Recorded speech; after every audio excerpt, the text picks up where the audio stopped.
بسم الله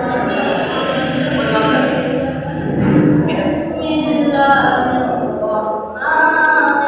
الرحيم يا أيها الذين آمنوا استعينوا بالصبر والصلاة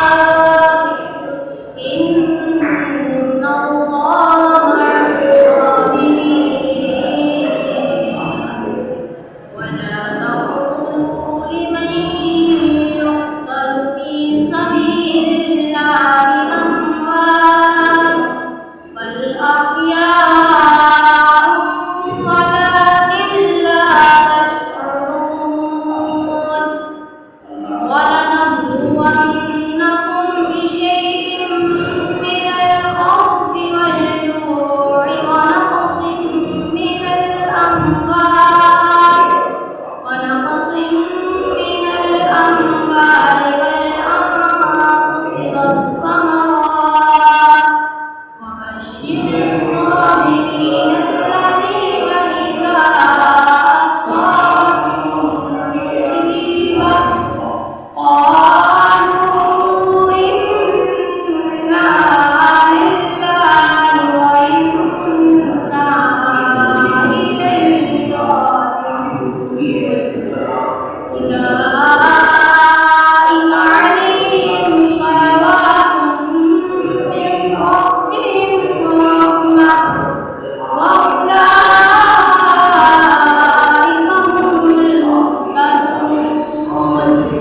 إن الصفا والمروة من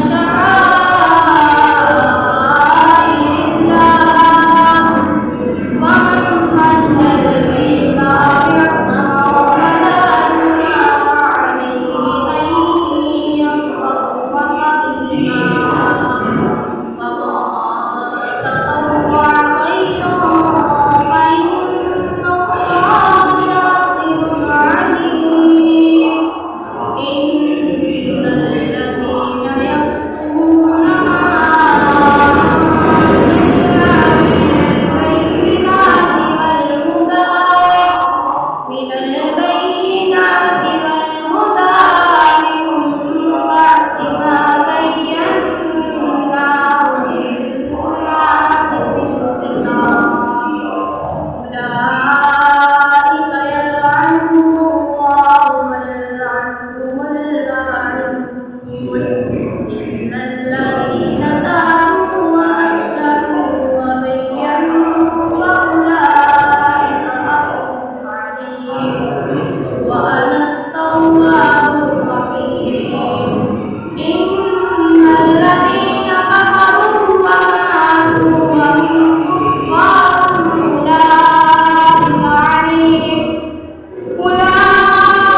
عليهم لعنة الله